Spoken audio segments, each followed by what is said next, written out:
berbagai macam zikrullah yang jenisnya ada 7 macam tersebut. Maka di sini paparan lanjutan dari Tuan Syekh Abdul Qadir Al-Jilani mengenai zikir tersebut. I'lam wa qala al-musannifu, berkata Syekh penyusun dari kitab ini, yakni Syekh Abdul Qadir Al-Jilani, i'lam, ketahuilah olehmu, anna famita, bahwa sesungguhnya lebih banyak, bahwasannya lebih halus, ruhan, itu ada ruh yang lebih halus, akhara, di samping ruh tersebut, wahwa, adapun ruh yang lebih halus yang dimaksud, altafu min arwah, lebih halus daripada ruh-ruh yang ada, kulluha, seluruhnya, wahwa, adapun yang dimaksud dengan ruh yang lebih halus tersebut, tiflul ma'ani, itulah yang disebut tiflul ma'ani. Wahwa, adapun tiflul ma'ani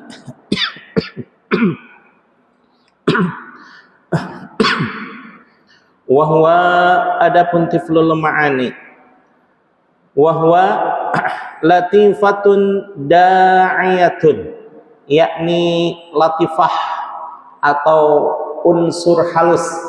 Unsur halus ini tidak bisa dilihat namun bisa dirasakan. Dilihat ini tentu dengan panca indera secara kasar, tidak bisa dilihat karena memang latifah itu merupakan unsur-unsur yang halus secara ruhaniyah. Sedangkan panca indera ini adalah secara jasadiah, maka jasadiah hanya bisa melihat jasad dan ruhaniyah bisa melihat ruh dan jasad. Nah, itu kelebihannya ya.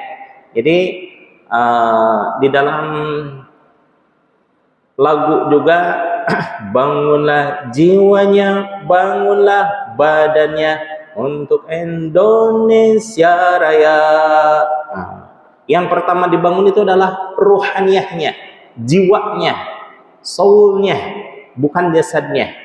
Karena jasad dia itu banyak orang yang tertipu dengan jasad, seolah-olah sudah makan karena memang tadi pagi sarapan dengan nasi uduk misalkan ya, tapi jasad ini hanya kuat dengan sebangsa materi, maka jasadnya sih kenyang, tapi ruhaniyahnya karena tidak diperdengarkan Al-Quran, karena tidak mendengar suara azan, tidak mendengar suara salawat kepada Rasulullah SAW, tidak mendengarkan suara Al-Quran setelah zikrullah dan lain sebagainya, maka sesungguhnya jiwanya lapar. Apa itu jiwanya lapar? Kalau badan sih kuat, mengangkat karung seberat 50 kilo, wah tegap banget gitu ya, berbolak-balik itu tidak ada ngos-ngosan sama sekali. Giliran ke masjid, padahal suara terdengar azan di mana-mana. Kemudian jarak rumah ke masjid hanya beberapa meter saja, tapi rasanya berat kalau jalan ke masjid. Nah, itu ya. Itu salah satu ciri ruhaniyah kita lapar, sementara jasadiah ini kenyang. Nasi uduk masuk, kopi masuk, kolak juga masuk, minuman yang lainnya masuk. Aduh, subhanallah, segar kalau gitu mah ya. Sementara saya rata-rata dari mulai sanawiyah sampai ya lanjutan aliyah, kuliah itu rata-rata tidak sarapan. Jadi melihat orang sarapan itu giler aja saya kayak gitu. Kenapa? Jajan dikasih uang makan, tapi uangnya terbatas, hanya dua kali makan. Pagi 1.000, sore 1.000, selebihnya untuk jajan 500 sampai kuliah itu ya. Nah, ketika saya perut terasa lapar, tapi karena memang tinggalnya di pondok pesantren, ya alhamdulillah jiwa ini merasa kenyang. Kenyang apa? Kenyang untuk melaksanakan kebaikan. Karena memang pondok itu ya sudah menjadi sistem, mau tidak mau putra siapapun, mau latar belakangnya apa, mau dari suku mana, bangsa apa, tetap aja yang namanya sistem itu sudah menjadi ketentuan. Waktunya ngaji, waktunya belajar, waktunya ke sekolah, walaupun perut lapar. Santri di mana-mana rata-rata ya seperti itulah ya, banyak laparnya, banyak ngantuknya karena banyak kegiatan gitu ya. Tapi jiwa ini dipupuk oleh kebaikan-kebaikan gitu ya. Jangan sampai kita tertipu bahwa yang namanya makan itu hanya jasadiah. Jasad pun perlu makan, 4 sehat 5 sempurna. Bagaimana Kangjeng Nabi Muhammad sallallahu alaihi wasallam menjaga kesehatan lahir batinnya, fisiknya sehat, fisiknya kuat, sampai-sampai subhanallah dalam usia sekitar 50 tahun beliau sanggup menyembelih unta sebanyak 63 ekor sebagai simbol bahwa usia beliau memang 63. Selebihnya diserahkan kepada Sayyidina Ali karramallahu wajhah sebanyak 37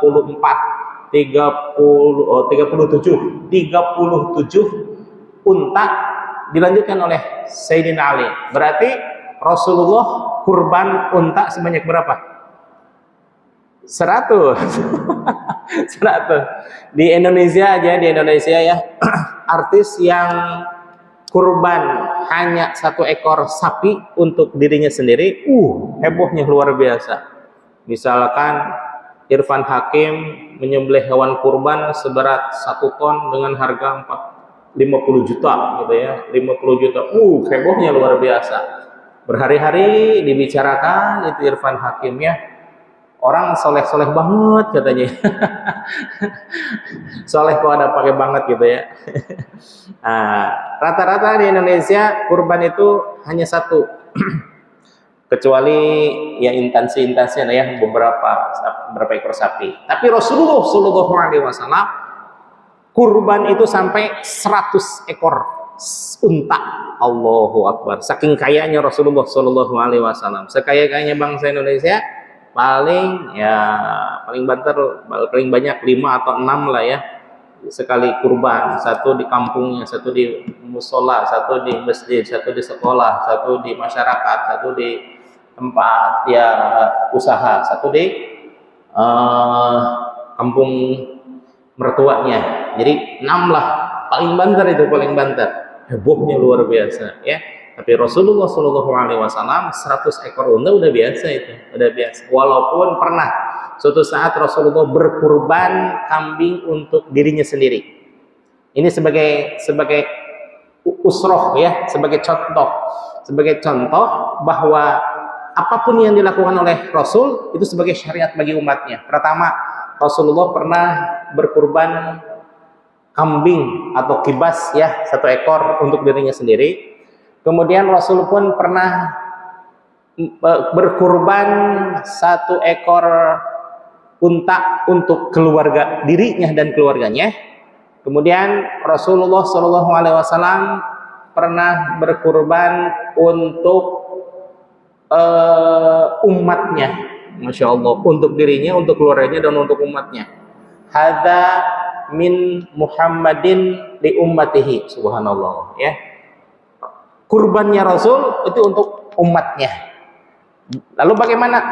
Karena Rasulullah sebagai kedudukannya sebagai rahmatan lil alamin, maka itu menjadi hukum tersendiri. Apapun yang dilakukan oleh Rasul itu adalah menjadi hukum ya.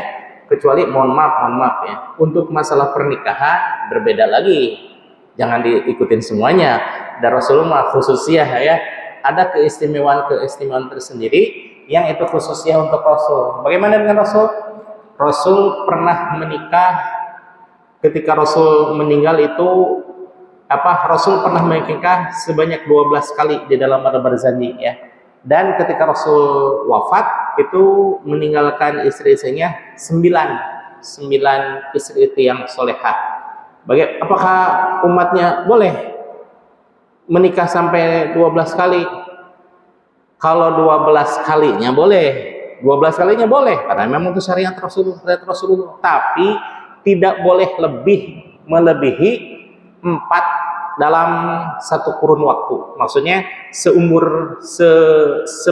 sebeliau waktu hidup itu tidak boleh sampai lebih dari 4 istrinya.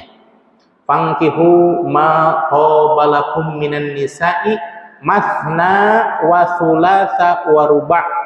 Maka nikahilah olehmu istri yang kau kehendaki 2 atau 3 atau 4. Jangan ditambah-tambah, 2 ditambah 3 sama dengan 5, ditambah 4 sama dengan 9. Oh, berarti boleh nih kalimat. Itu mah cocokologi, itu mah bukan seperti itu.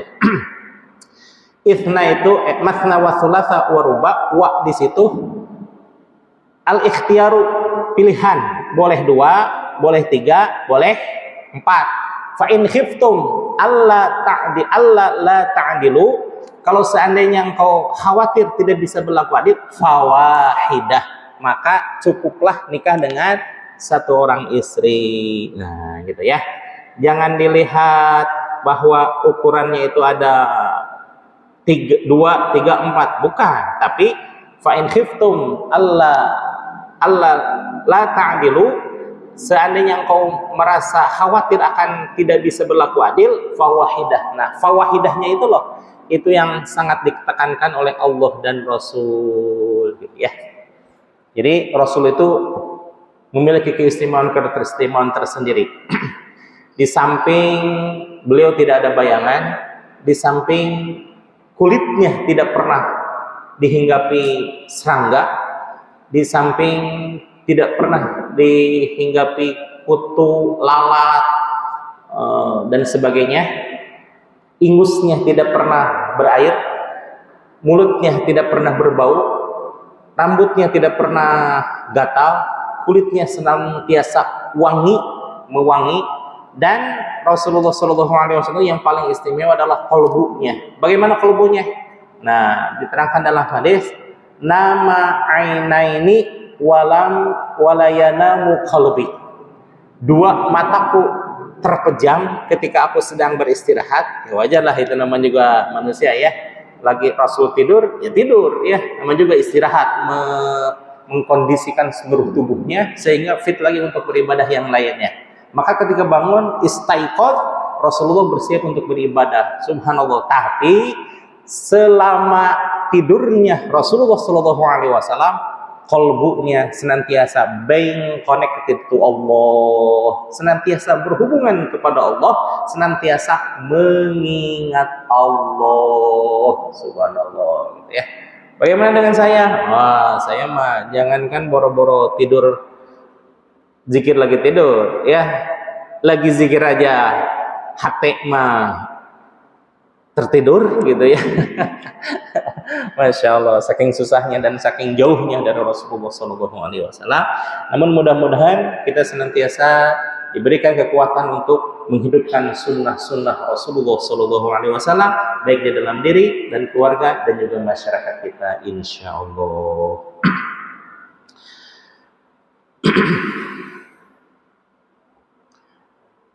Nah, yang disebut dengan latifah tiflul ma'ani adalah latifatun, unsur latifah, da'iyatun, yang senantiasa mengajak, bihadhil atwari, untuk kembali, dengan kembalinya ini ilallahi ta'ala, kepada Allah subhanahu wa ta'ala. Wa qalu, dan dikatakan, hadhir ruh latifah ini, ruh tiflul ma'ani ini, la takunu, tidak terbukti ini tiflul ma'ani, tidak ada tiflul ma'ani ini likulli wahidin, pada tiap-tiap orang. Masya Allah, tiflul ma'ani tidak ada pada setiap orang. Bal, akan tetapi, hiya, adapun itu adalah tiflul ma'ani, lil khawasi, untuk orang-orang yang khawas. Ada am, ada khawasil khawas. Apalagi khawasil khawas, khususil khusus, yang orang yang khusus saja sudah memiliki latifat tiflul ma'ani. Bagaimana? Apakah kita bisa memiliki tiflul ma'ani? Bisa. Yang namanya selain para nabi, maksudnya di samping para nabi itu ada para wali. Apa yang terdapat pada seorang wali itu bisa juga kita dapatkan. Itu maksudnya ya. Nah, seperti halnya tadi Rasulullah SAW dan para nabi dan para rasul, nama aina ini walam yanam qalbi, mataku terpejam tapi qalbuku tidak pernah tertidur, tidak pernah terputus dari mengingat Allah Subhanahu wa taala. Karena itu dimiliki juga oleh seorang wali, oleh para wali, maka kita pun insya Allah bisa untuk merasakan berada di dalam makom hati mata tertidur ketika sedang tidur, tapi kolbu kita senantiasa tak tak tak tak Allah Allah Allah Allah. Insya Allah ya, suatu saat gitu ya. Kama qala Allah Ta'ala, sebagaimana firman Allah Subhanahu wa taala, yulqir ruha, menetapkan Allah kepada ruh min amrihi, di atas perintahnya, ala mayyasha, terhadap siapa saja yang Allah kehendaki, min ibadihi, dari para hamba-hambanya. Jadi menetapkannya ruhnya seseorang itu berdasarkan perintah Allah. Kalau Allah menghendaki, kamu mah qadar tidak pantas untuk berada di makom orang yang senantiasa berzikir, bebas-bebas saja Allah menghendaki seperti itu. Tapi siapa tahu putra kita, putri kita walaupun baru belajar zikir, tiba-tiba kalbunya melesat, ruhaniyahnya Masya Allah gitu ya. Seperti halnya orang yang baru ditalkin, melesat. Syekh Abdullah Mubarak bin Nur Muhammad, murid-murid beliau itu terkenal dengan karomahnya. Sekali ditalkin oleh beliau, itu rohaniahnya melesat aja, melesat. Entah itu berada di Jabal Khawfi min Khawf, atau tiba-tiba tawajuh aja gitu ya. Seperti halnya Syekh Abdullah Mubarak bin Nur Muhammad ketika mentalkin Syekh Ahmad Shahibul Wafatajul Arifin. Setelah beberapa saat ditalkin, beliau memerintahkan untuk tawajuhlah beliau, tawajuh. Dan selama berapa? 3 bulan setengah, tiba-tiba Syekh Abdullah Mubarak bin Nur Muhammad memerintahkan kepada salah satu wakil talqinnya, yaitu A'am Muhaimin, untuk menjemput beliau. Panggil, katanya, Syekh Ajengan Mumun ya, nama juga Kiai Haji Zakar Munji aslinya. Kemudian dipanggillah, ternyata beliau sedang tawajuh. Di mana tawajuhnya? Di suatu gunung yang berada di alam malakut. Kan di salah satu tawasul yang sering ditawasuli oleh min jumlatil ulama mutasawwifin, min qaufin ila qaufin. Nah, min qaufin ila qaufin itu artinya di antara gunung, di antara dua gunung. Min qaufin ila qaufin, dari gunung Qauf ke gunung, dari gunung Qauf ke gunung Qauf, itu berada di alam malakut. Nah, bagaimana ruhaniyahnya berada di alam malakut, sementara jasadiahnya beliau sedang tawajuh di Masjid Demak. Dibangunin tidak bisa bangun, tapi ketika sudah dipanggil, tak bangunlah beliau. Itu namanya ruhaniyah. Karena ruhaniyahnya lebih kuat daripada jasadiah, gitu ya. Seperti halnya karomah Syekh Khalil Bangkalan Madura. Syekh Khalil Bangkalan Madura itu kalau seandainya sedang beribadah, berzikir kepada Allah, tiba-tiba datang ngantuk gitu ya. Kalau kita ngantuk mah, kalau saya ini mas saya, Saya kalau ngantuk langsung tidur, saya mah tidak bisa ngapa-ngapain lagi. Kalau ngantuk aja saya. Tapi kalau Syekh Khalil Bangkalan begitu ngantuk, "Hei, kamu ngantuk, pergi kamu." Jadi si ngantuk itu bisa diperintah oleh Syekh Khalil Bangkalan karena saking karomahnya beliau gitu ya. Jadi beliau pengen istirahat, tapi kalau beliau pengen ibadah, ngantuk itu bisa diusir. Dengan kata-kata seperti itu ya, nyingkah ya, langsung pergilah itu ngantuk gitu ya. Kalau saya di bergelas-gelas minum kopi tetap aja ngantuk.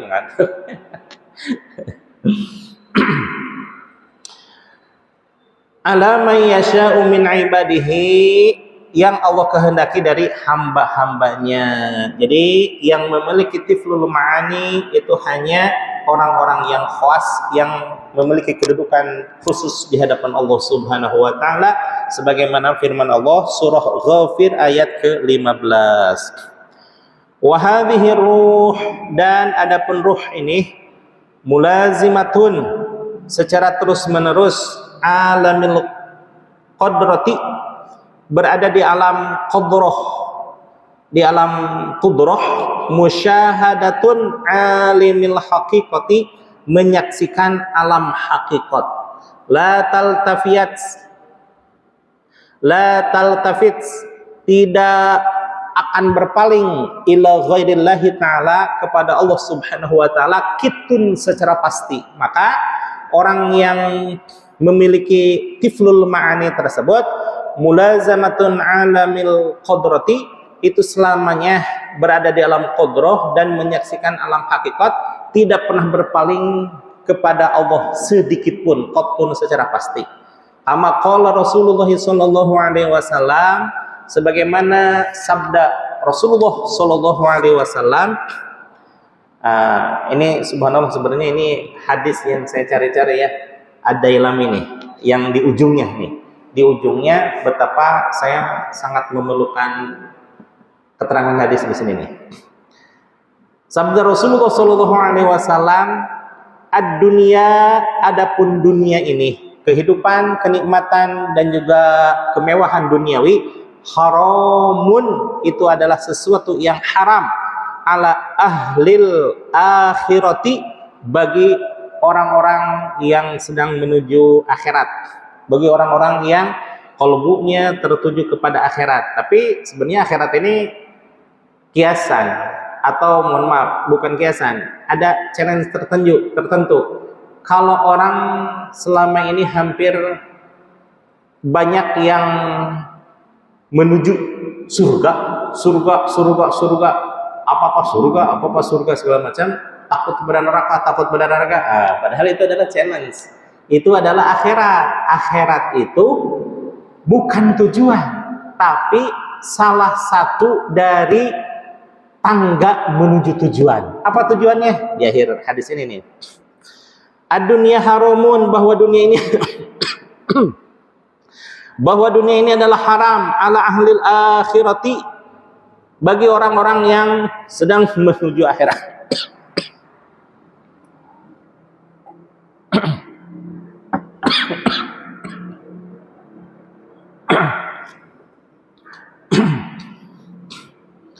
Wal akhiratu, dan demikian pula akhirat itu sendiri, haramun ala ahli dunia, haram bagi orang-orang yang ahli dunia, orang yang hanya melulu mengejar kenikmatan dunia.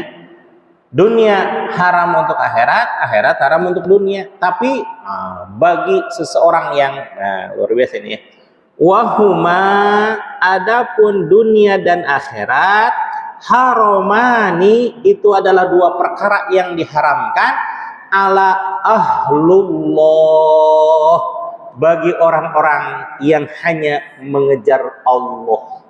Nah, di sini sebenarnya banyak orang yang tertipu ya, seolah-olah dunia itu adalah puncak, padahal hanya sebagian dahan tangga untuk mencapai tujuan utama. Apa itu tujuan utamanya?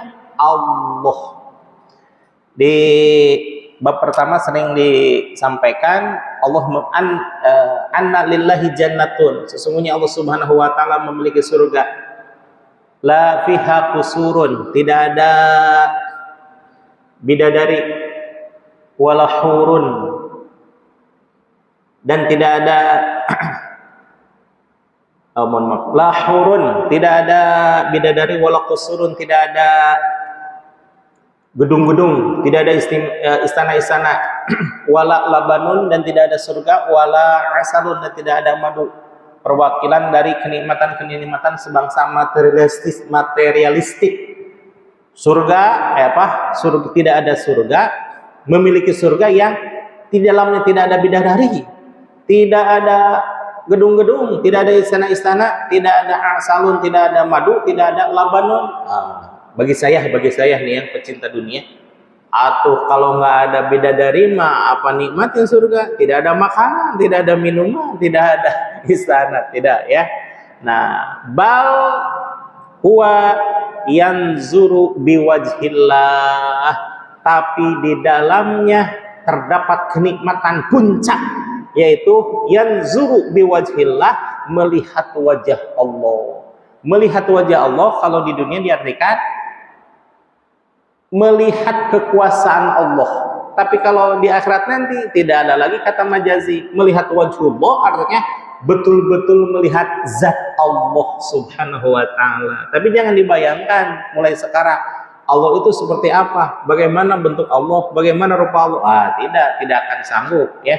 Tidak akan sanggup, tidak ada seorang pun pernah melihat zat Allah kecuali Nabi Muhammad sallallahu alaihi wasallam, berdasarkan penafsiran dari sahabat Sayyidina Ibnu Abbas radhiyallahu anhu. Walaupun memang ikhtilaf ya di antara para sahabat yang meyakini bahwa Nabi Muhammad sallallahu alaihi wasallam waktu Isra wal Mi'raj melihat Allah itu adalah Sayyidina Ibnu Abbas. Ikhtilaf. Nah, ini yang paling menarik dalam hadis yang diriwayatkan oleh Ad-Dailami tersebut adalah wahuma, adapun kenikmatan dunia dan akhirat, haramani, itu diharamkan keduanya, ala ahlullah, terhadap ahli Allah.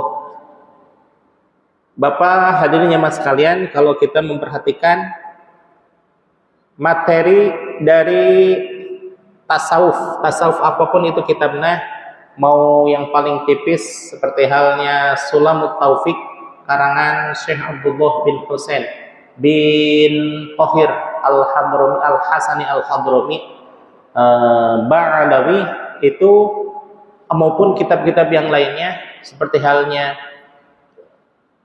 Ihya Ulumuddin Imam Al-Ghazali, itu pasti yang menjadi tujuan itu bukan akhirat, ketakutan itu bukan dunia, tapi apa?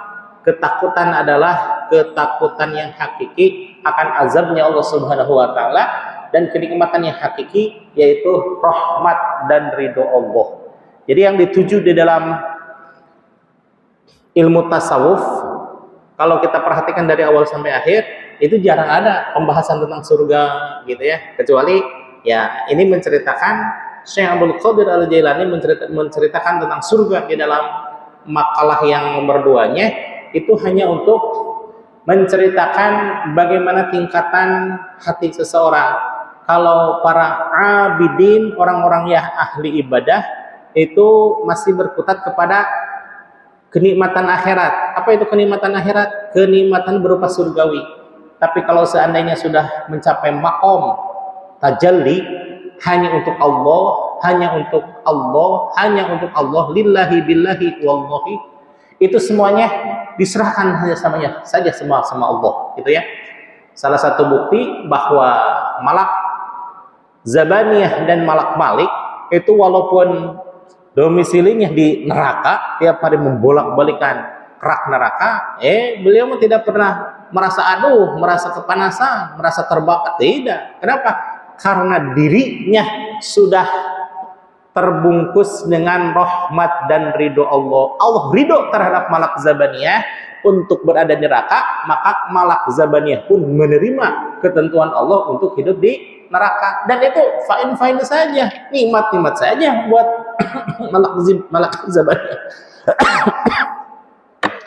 Kita pun insya Allah sama, dimanapun kita berada, apapun profesi kita, apapun bagaimanapun rumah dan makanan kita, yang penting mah Allah ridho, Allah merahmati, dan Allah mencintai kita. Itu yang utama ya.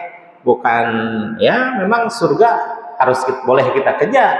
Jangankan kenikmatan surga di akhirat, di dunia pun sudah harus kita dapat. Bagaimana, apa itu dunia? Surga dunia. Baiti jannati, rumahku adalah surgaku. Bagaimana rumah dijadikan sebagai tempat yang paling ideal dalam hidup kita. Ketika kita pulang kerja, disambut oleh senyuman istri, disambut oleh celotehan putra-putri kita. Kan itu indah, itulah surga dunia. Dan itu harus kita dapatkan, lebih-lebih surga akhirat. Tapi jangan sampai tertipu mengejar kenikmatan surga, baik surga dunia maupun surga akhirat. Sebab kenikmatan yang paling hakiki adalah rahmat dan ridho Allah. Ya. Wa tariqun, adab wa tariqul wusuli. Maaf, bukan tariqu, tapi ini jadi mudhaf-mudhafun ilaih. Wa tariqul wusuli, adapun jalan untuk sampainya ilallahi, kepada Allah Subhanahu wa taala, mutabi'atul jismi, adalah dengan menetapkannya, mutabi'atul jismi, dengan mengistiqomahkannya badan kita, ala siratil mustaqimi, untuk menempati jalan yang lurus, jalan yang benar, bi ahkami syariati, dengan hukum, sesuai dengan hukum-hukum syariat, lailan, baik waktu malam, wa naharon, kemudian waktu siang, wa dawamu zikrullahi, dan secara terus-menerus berzikir kepada Allah. Maka ini adalah jalan yang paling lurus, jalan yang paling membuat sampai kepada Allah, dan jalan yang paling mudah. Sebagaimana Sayyidina Ali, inna aliyan qad sa'ala Nabi sallallahu alaihi wasallam ala salasati tariqin, bahwa Sayyidina Ali pernah memohon kepada Rasulullah sallallahu alaihi wasallam kepada 3 hal. Ala salati asya'a, bi'aq robit turuki, jalan yang paling mudah, wa ashaliha, dan yang bi'aq robit turuki, jalan yang paling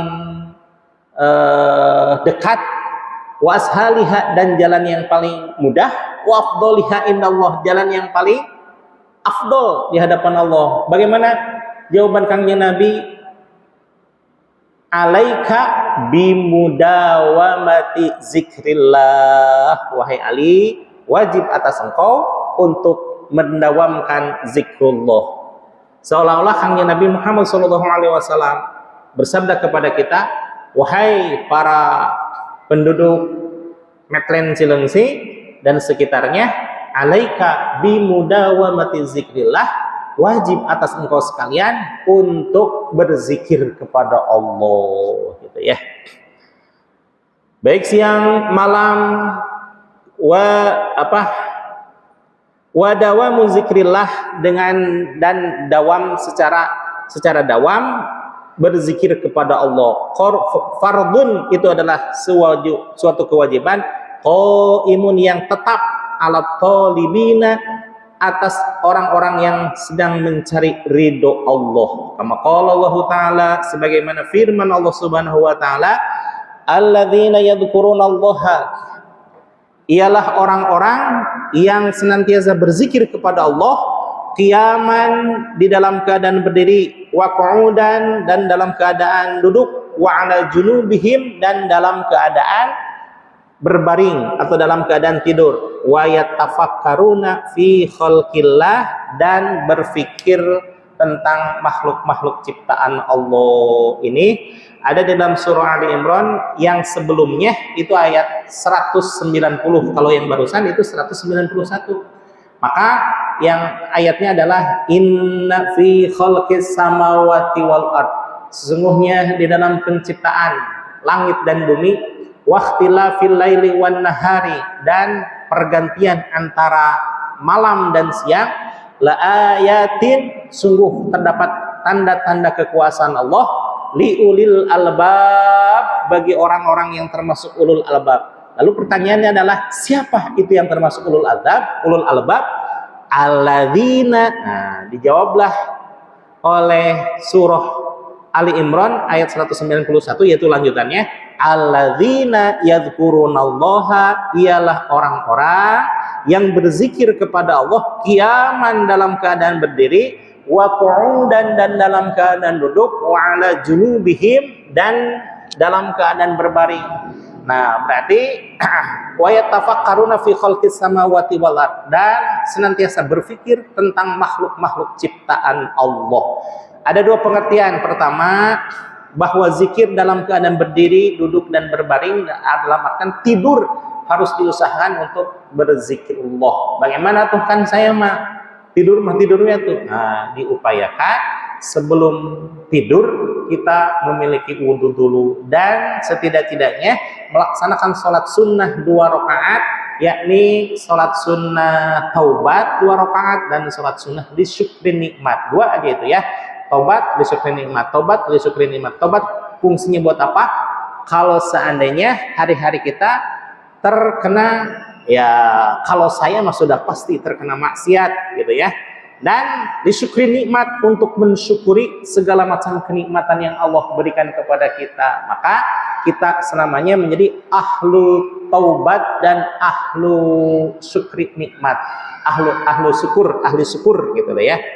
Nah, kemudian wa yatafakkaruna fi khalqillah, berpikir tentang makhluk-makhluk ciptaan Allah. Yang disebut ulul albab itu ada 2. Pertama, qalbunya berzikir, dan akalnya berpikir. Zikir, fikir, zikir, fikir. Nah, itulah yang disebut dengan ulul albab. Lalu siapa itu ulul albab? Ya kita sekalian gitu ya. Karena insya Allah kita senantiasa berzikir dan juga bertafakur pada penciptaan makhluk Allah. Wal muradu, dan yang dimaksud minal qiyami, dari berdiri, an-nahara, pada waktu siang, wa minal qu'udi, dan dari duduk, al-laili, pada waktu malam, wa minal junubi, dan di dalam minal junubi, dan orang-orang yang berbaring, wal qabdi, dan menggampangkan, wal basti, dan menggenggam, wal qabdi menggenggam, wal basti menggampangkan, wasihati dalam keadaan sehat, wasaqomati dalam keadaan sakit, wal ghina, dan dalam keadaan kaya, wal fakri, dan dalam keadaan fakir, wal azi wal khuldi, dan juga keringat, dan juga kulitnya, wa ma asbaha dzalik, dan yang semisal dengan hal-hal tersebut ya. Ini alhamdulillah di dalam materi yang pasal akhir di pasal ke-7 ini, kita senantiasa diingatkan oleh Tuan Syekh Abdul Qadir Al-Jailani untuk senantiasa berzikir dan berfikir, supaya kita senantiasa disebut pada maqam ulul albab, yakni orang-orang yang memiliki kelebihan. Apa itu kelebihannya? Kelebihan qalbu kita senantiasa berzikir dan fikir kita selalu bertafakur. Alhamdulillah, pasal yang ke-7 sudah selesai. Insya Allah pekan depan kita akan melaju kepada pelajaran pasal yang ke-8, al-fasl saminu. Adapun pasal yang ke-8 itu fi bayani syara'iti dzikri, di dalam menerangkan syarat-syarat zikrullah. Apa itu syaratnya zikrullah? Insya Allah